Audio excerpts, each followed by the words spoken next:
Welcome, Greek U Nation, to episode number 282 of the Fraternity Foodie Podcast. I'm your host, Mike Eilon, CEO of Greek University. I'm a speaker and a two-time author. Our second book is called From Letters to Leaders, Redefining New Member Education and Leveraging Belonging to Eliminate Hazing. So go and pick up that book today on Amazon. We call these episodes the Fraternity Foodie Podcast because there is nothing like great food to bring college students together. Fun fact, today we are going to be talking about traumatic family experiences during childhood. Now, as many of our listeners know, my parents got divorced while I was in college, and I had two sisters at home that had to deal with the fallout of that divorce and the custody battle that ensued. And the trauma on both of my siblings has been significant over a lifetime. So if you find yourself in a situation where the relationship is going south and there are kids involved, please remember, do not badmouth your partner to the kids. You're really just insulting half of your kid. And it's very difficult to not internalize that as a child. So I hope that that helps some other family down the line. Our next guest is Kathi Sohn, a distinguished Naval War College graduate who retired from a 36-year federal career to continue the powerful healing work created by her late husband, David William Sohn, called the body memory process. This approach teaches childhood vow formation and facilitates vow discovery and release. For over 30 years, hundreds of clients have experienced profound life changes because of body memory process, including release from health issues like diabetes, migraines, improved relationships, and even financial gain. Kathi now promotes her multimedia do-it-yourself body memory process course and continues to promote the work to affect social living healing. Welcome to the show, Kathi. Thank you. It's great to be here, Michael. It's wonderful to have you on the show. I can't wait to learn more about body memory process. And I figure we might as well go to the source to figure this out. I mean, there's nobody else who needs to be on the show except you. So let's go way back. I know that you are a lifelong learner, which I really, really appreciate about you. So starting in the beginning, you decided on the University of Maryland for your undergraduate experience. So I want to know, why was the University of Maryland the right place for you to start these educational pursuits? Yeah, absolutely. So what actually brought me to the University of Maryland was Okinawa, Japan, which is like, huh? I was actually in the military at the time. Now, I had started out in college at the University of Rhode Island, and it's a long story. I didn't really know what I wanted to be when I grew up, and I struggled with that for a little while. And that's probably what I'll talk about a little bit later about my own childhood vows. But I ended up in the Army. I mean, it was my dad has suggested he worked as a general contractor for the Navy, and he said, maybe the military is really the what you need. So I went into the Army. I had loan forgiveness program at the time, and it worked, really worked out well. And I was in Okinawa. I was really getting my act together. I was getting that self-confidence. I was doing what I needed to do. The military was absolutely giving me the kick in the pants I needed. And I was like, oh, yeah, maybe I should actually get serious about college. So University of Maryland has locations to really serve the military. And I was in Japan at the time on Okinawa. And there was one there on the Kadena Air Force Base, and that's where I started. And Wow. I went into political science, something completely different than what I had done before. But I think it was the work with the military, and then, of course, the later work as a civilian for Department of Defense got me interested in a completely different area, and everything, worked well there. That's incredible that the University of Maryland has a presence there in Okinawa. I mean, who would have thought, I mean, that's Yes. wonderful. I mean, it's a wonderful thing, but I mean, I guess most people just don't even think about those kind of things. Absolutely. I want to add too that it was perfect because then when I worked for the Department of Defense and I lived in Maryland, I was able to go actually on the campus of the University of Maryland and finish up. So that's That's when I'm going great. to actually finish the degree. Yeah, and it's a beautiful After, campus, so you couldn't have picked a better place. I mean, it's really stunning there. Now, and then after that, you went to the US Naval War College for your master's degree, among other places. I know you have multiple degrees here, but I'm just curious. Not everybody goes to the US Naval War College. So, what was the motivation to go there? So I was working for the Department of Defense. I was about probably in what was ended up being about the middle of my career, when I was really got very competitive to advance. At a certain point, of course, after 9/11, funding really shifted and it was hard to get promoted. It became really, really important to be competitive. And so the advanced military schools were really what it was about. It was competitive to get in, but I was accepted by the Naval War College, and I could study from a distance. In fact, I did not set foot on campus until graduation up in Newport. I did all of it as extended studies. But I graduated top of my class. I received the McGinnis Family Award. It's a special award that's given at graduation to one student, and I was very honored by that. And it really is a testimonial to the fact that I finally was able to get my act together and dedicate myself to my studies, which Yeah, I that enjoyed. obviously worked out very well for you. So thank you for letting us know about that. So, all right. So the elephant in the room, right? Body memory process, otherwise known as BMP. What is body memory process for our listeners? Because I'm sure they're like, huh? What is that? hmm So, just to really kind of put it in a nutshell, the body memory process is a very powerful method for self-discovery and healing. So, the underlying premise is that by the time we're, I don't know, about 5 years old, we've already largely decided how I am, how they are, and how life is. Children make these decisions because they're very emotional beings. If you ever listen to a child, they say words like never and always a lot. I have a couple of kids myself, and it's like I hear them all the time. Oh, well, no, I'm never going to get to go to the pool again, or something. Like, what are you talking about? But I, this came from, like I say, Rudolf Steiner talked about it, the childhood development theories. But what really brought things to light was in the 70s when Dr. Candace Pert did her research looking for the opiate receptor. They figured that if drugs have a certain impact on the body, there must be something that's conducive to that. And they not only discovered the opiate receptor, but a few years later, they were doing research at the National Institute for Mental Health. And Dr. Pert discovered that there are receptors all over the body for neuropeptides. Now, these are molecules that are really related to our states of mind. So, you think about endorphins, for example, right? When the runner's high, and it was groundbreaking to discover that it's not just in the brain. A lot of things shifted from everything's in the brain to, what is it what we call as our mind? What helps us to create our consciousness, beliefs, all of that. And they discovered that it's really about the body. And Dr. Pert is quoted as saying that deep trauma can put down deep roots in the body. Hmm. So that's largely, that's sort of like the research underpinning. David Sohn, my late husband, had actually had a near-death experience when he was 14. He had double staph pneumonia. He was pronounced dead, and he came back.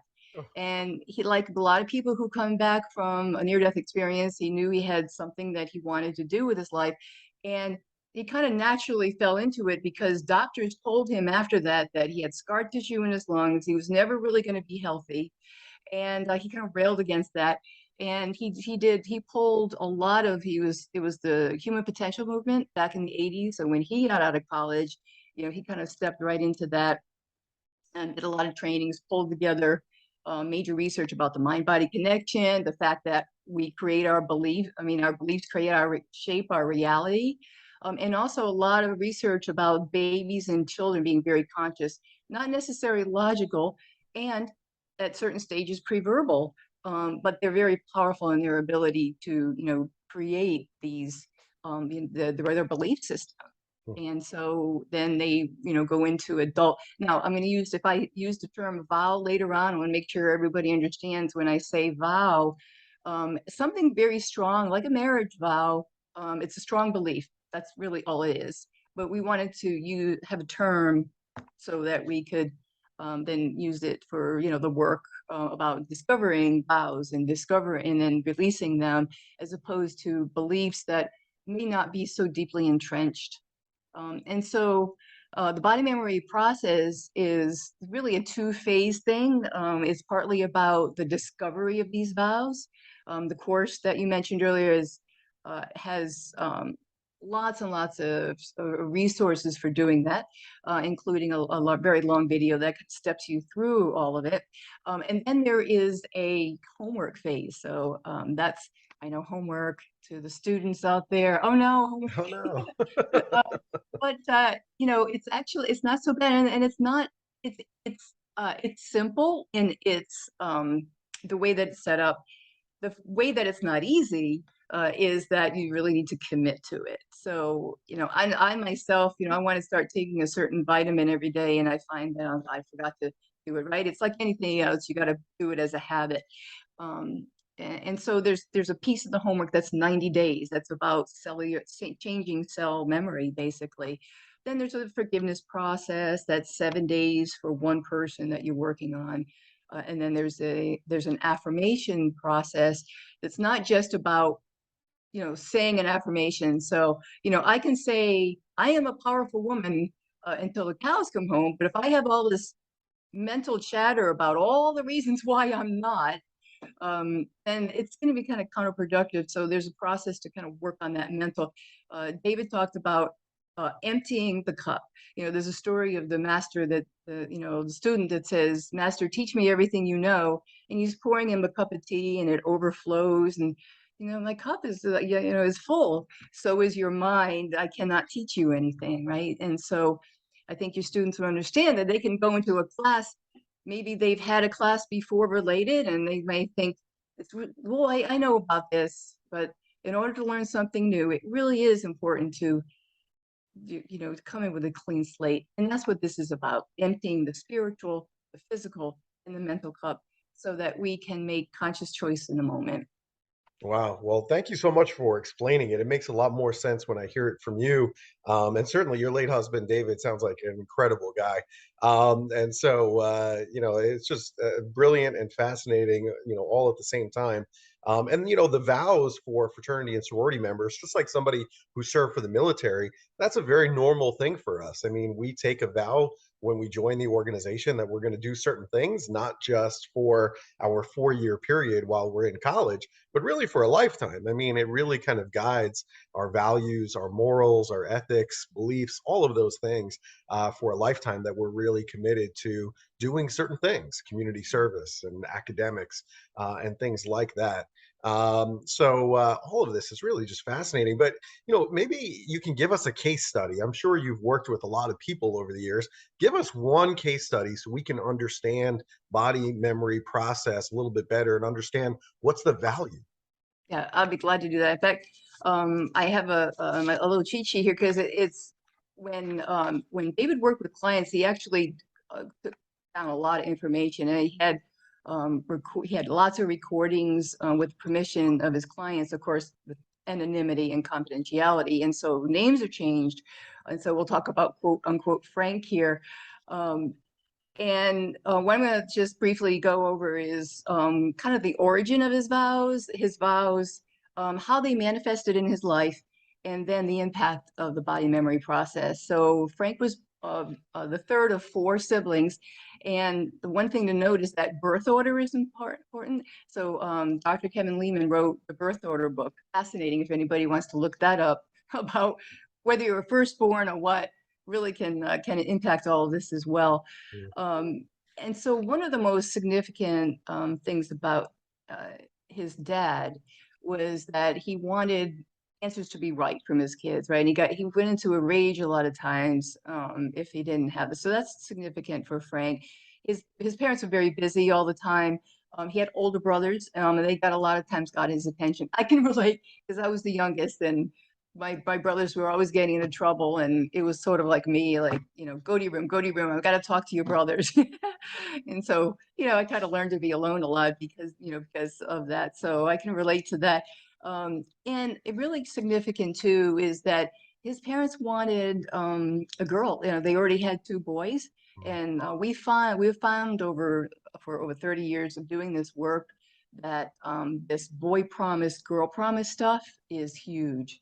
Hmm. And so that's another thing there. So Frank's vows were, um, I don't know, because he found it safer to say, I don't know. Now, I don't know was an acceptable answer, but being wrong was not acceptable. And so he learned to say, I don't know. Also, I better keep my mouth shut. Sometimes it was like, just don't say anything, right? Rather than, just be quiet. They don't care about me because he didn't get a lot of attention. I am lazy. He was a bookworm, not athletic. And so he was often told, hey, you're lazy, go out, go out and do stuff. If they see me, they won't like me. We'll find out in a minute that how powerful that one is in application, where it meant that, well, I'm a boy. They wanted a girl, but I'm a boy. Uh, I'll be your sweet baby. This one's really significant. We'll find out later. But mom called him you're my sweet baby, until he was about 9 years old. And oh, by the way, when they finally had a girl, and so he wasn't a sweet baby anymore after that. He also had life as a struggle. That's a pretty common one. And I'm not the one you want, again, because he was a boy. Now, how they manifested in his life is just amazing. If they see me, they won't like me. Had him having problems when he met new people, and so he never felt like he looked right.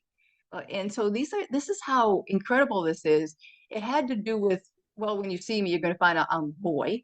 And I don't know, but back then if they had all these pre-tests to find out boy or girl, but a lot of times it was just found out at birth, and so it was when you see me, you won't like me. But look at the way it had played out in his life, was in relationships. And when we talk later about relationships, that's big too, because what may seem to have nothing to do with it, again, because of these origins about what happened in the womb and at birth, very, very powerful stuff. He never liked he wanted to be prepared and like people dropping in. And so this also affected his ability to have a serious relationship. Um, with I'll Be Your Sweet Baby, he developed childhood onset diabetes. And again, this was something we found out with a lot of clients. A lot of there's a whole separate area looking at just diseases that have to do with bowels and this stuff. This is a very strong one. And it's not just us saying this. If you look up Louise Hay, a lot of people might be familiar with You Can Heal Your Life. She has a lot of these cause effect things going on with the body, with diseases, and that being sweet and diabetes, really strong connection there. I will keep my mouth shut around dominant males didn't work at work, especially very much of a detriment on his career. And again, uh, I'm not the one you want. Pass the buck was big in his life. He never took the blame in situations. So there was an impact on his integrity. Now, after doing the body memory process, he stopped taking insulin, and started working on, started controlling his blood sugar with diet. So he was much more in control of it after doing the work. He moved to the mountains, took up hiking, took up a job. It's funny, where he actually wanted to be outdoors. So, when he was a kid, he didn't get outdoors a lot, but, he had actually found out that he liked exercise and liked being outside.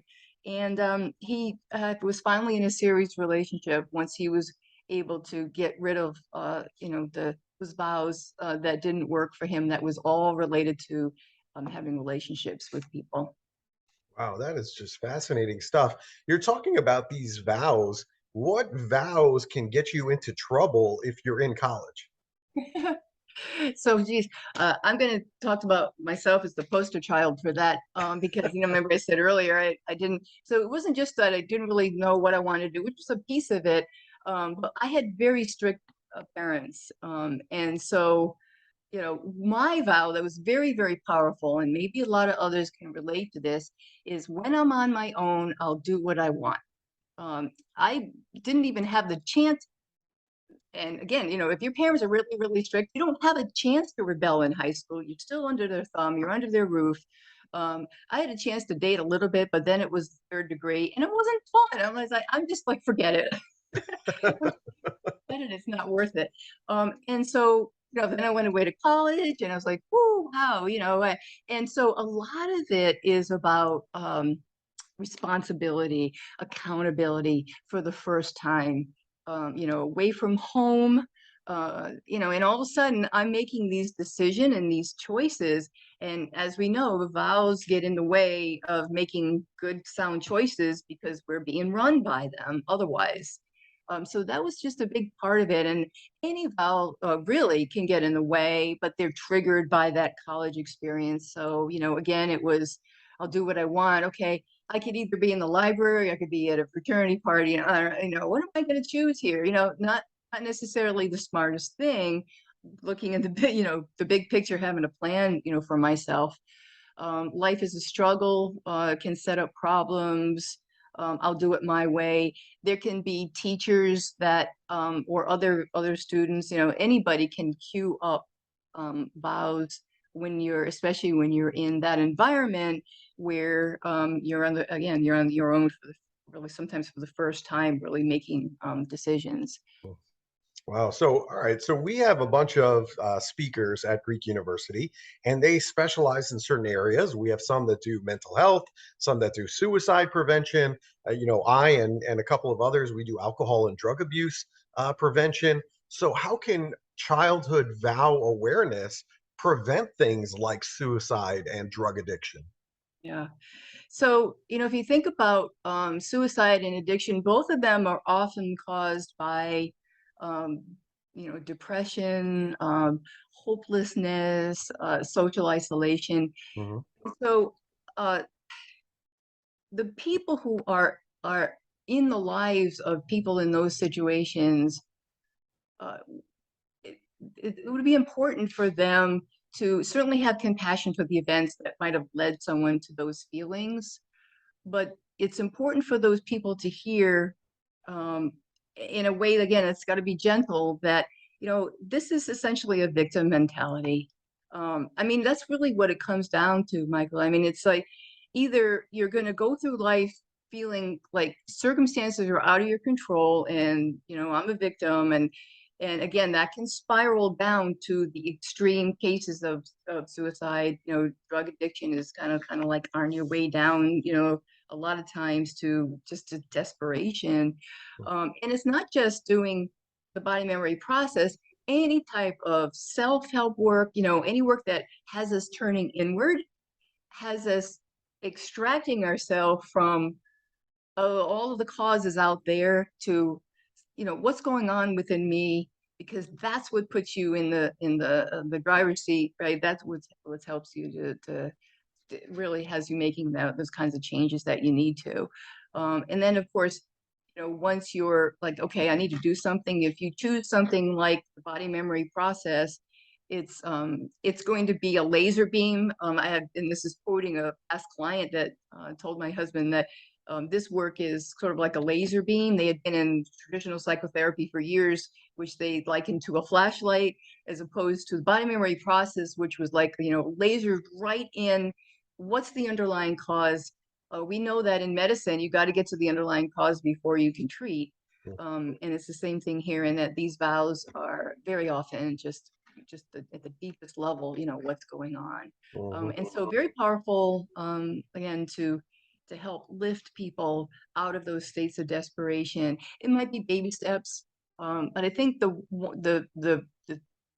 moment they realize they can turn within, that turns on that light of hope, and I'm pretty sure really decreases the chances that they're going to do something that's really going Yeah. to harm them. So it's really inward focused work. It could be BMP or it could be something else, but something inward Absolutely. focused. Okay, so that makes a lot of sense to me. Now, I know a lot of people that Either they're in college or even adults, and some of my peers and other people, they just can't seem to make a relationship work no matter how hard they try. So what is the surprising body memory reason why people can't seem to make a relationship work? Yeah.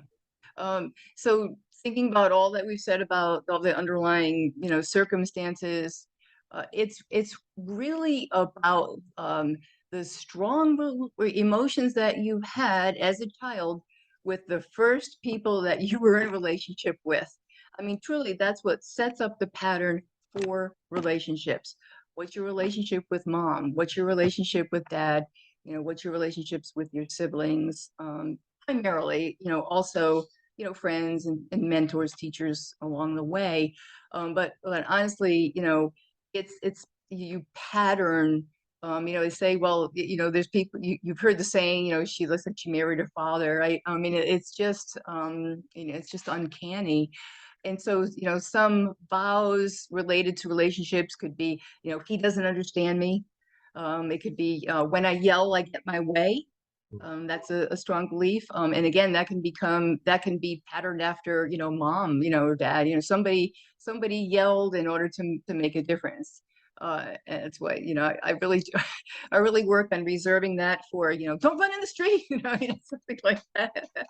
And it also, if you use it judiciously, it's going to get your attention. If you yell all the time, when something's really dangerous, probably not going to get the attention that's really necessary to perhaps to save your life.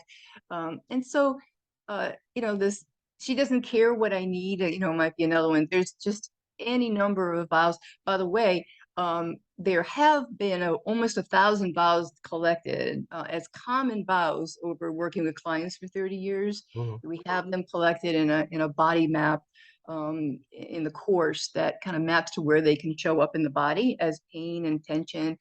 And so, someone has a sort of like a set to look at. Uh, Sometimes it's easier to just figure, okay, what's going on here, and what resonates. And so, but there's just any number. It's as much of a variety and different as we are as people, as unique as you can have a way of saying something that will have this subconscious impact on your life. Mm. When I was younger, I used to, you're talking about pain and tension. I used to have migraine headaches all the time.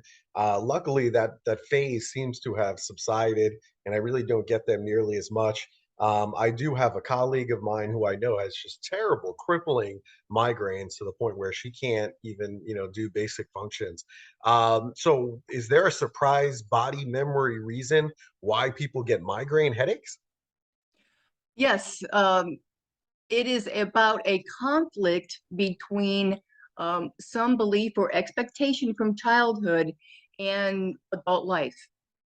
Hmm. Now, I'll give you some examples.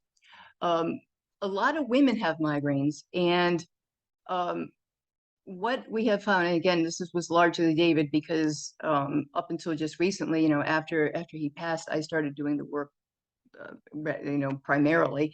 But for me, it was more part-time. He did it full-time. And he found, again, he did this research, collected a lot of data, and started noticing this pattern. And a lot of women were talking about, not when they were a child, they sort of had that fairy tale expectation, and that, their prince was going to come along and rescue them. He called it sort of like the fairy tale, phenomenon. And what we know about modern life is, women a lot of times are taking it all on, and there really isn't anybody coming along to rescue. I mean, even if they have found a partner in life, they may not get the support that they might need, right? And so it's truly, about this, truly having someone, in their life who's going to, you know, to be like their prince, just totally, just sort of sweep them away and kind of help take care of them, take care of things. And that's just really is just a fantasy, right? Because it really comes down to us being responsible for and taking care of ourselves. Another example is David had a client who had migraines, who worked on a casino boat. And through exploration, found out that he was raised Catholic, very strong beliefs about gambling, bad. And here he was working on a casino boat. He did the work. He did the disavowals. And I don't remember offhand. I remember David telling the story, and I don't remember if he actually did move to a different line of work. But the whole point, though, and this is a good point to make here, is if you do the disavowal, it doesn't matter. He doesn't have to, maybe moving to another line of work would help him maybe make change more quickly or make migraines go away more quickly. But really, when you release the vow, then you don't have that energy there that's going to create that in that situation.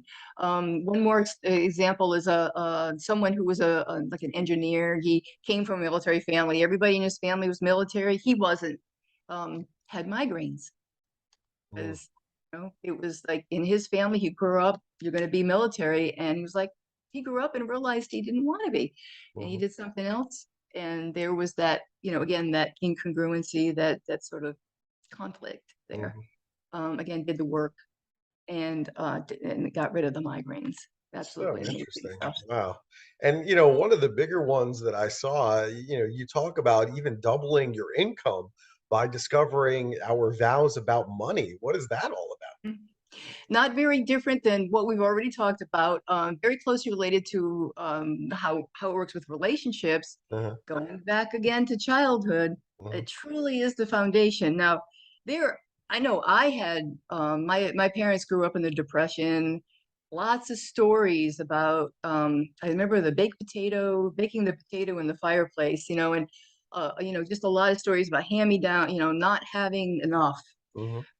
And so, it's what are the stories that mom and dad told? What are their beliefs? Again, lots of emotions around money because money's important. And another thing is, what are the reasons that mom or dad give you for not buying you something, right? A lot of times it's about, well, we can't afford that. Right. And so there becomes this belief that money's limited. Well, money's actually a flow.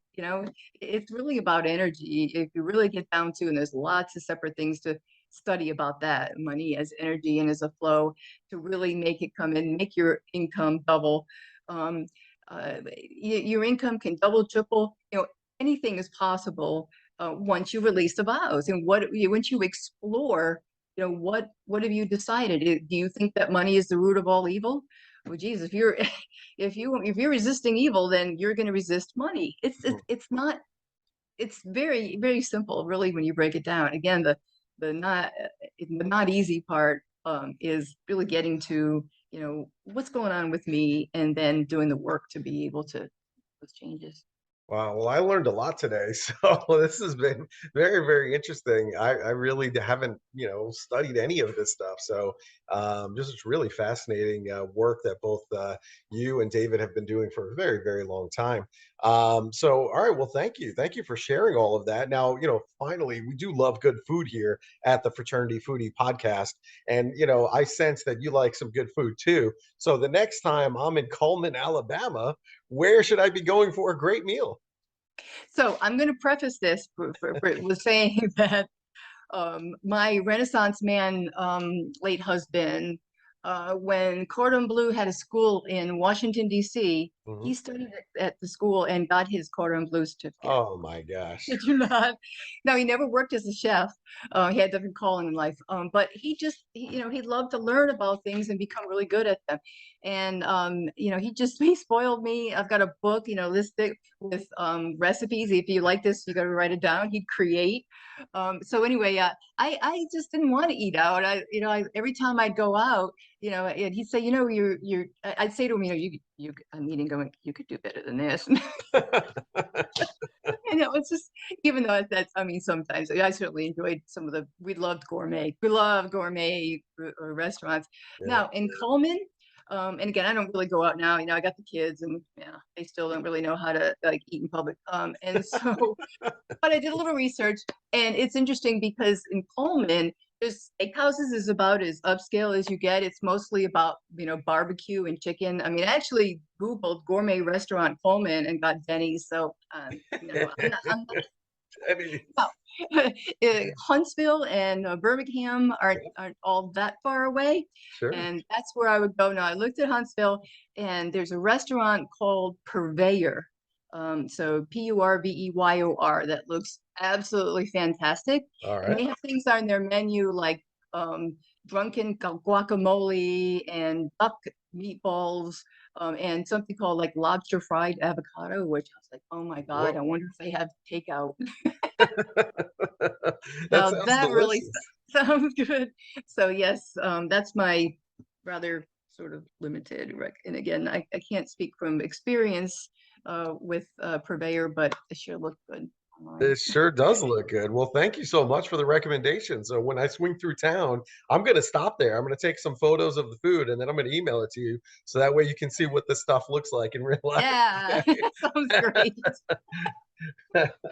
Well, thank you so much for the recommendation. All right. So if our student listeners, if they want to connect with you, if they want to go through some of this BMP courses that you've put together, maybe they want to invite you to come and speak on their campus about some of this stuff, where should they go to connect with you? First of all, I would love to come speak about this. And if you go to bodymemoryprocess.com, so all one word, bodymemoryprocess.com, there's a free ebook that you can download. Mhm. There's also clearly a link to the course. The website is still kind of a work in process, so it's pretty good the way it is. But I'm still really working to put lots more information in it, lots more information about the course. So please, keep going back and taking a look. So bodymemoryprocess.com, and you can call me. I can, if you Sure. allow a phone number, Of course. you can give me a call on 301-957-6547. So call or text. I would love to hear from you. If you got any questions. Also, if you go on the website, you'll see that I give a 20-minute free consultation. We'll set up a Zoom and talk. Glad to do that. That sounds great. This has been so informative, Kathy. I really appreciate all your time. I mean, geez, you even gave your phone number out to thousands of people. So, you expect a lot of phone calls because people are going to want to know more about the body memory process and how you can help Great. them. So, I absolutely love that. Thank you so much for sharing all of this great information. I mean, I had no idea, and I'm sure our listeners are probably pretty fascinated too. So, thank you for the work that you do. Absolutely. And thank you for having me here. It's been a lot of fun. Well, good. I appreciate that. And to our listeners, if you enjoyed this talk with Kathy, also known as Kat, please make sure that you like it. Make sure that you share it with other college students, that it might help.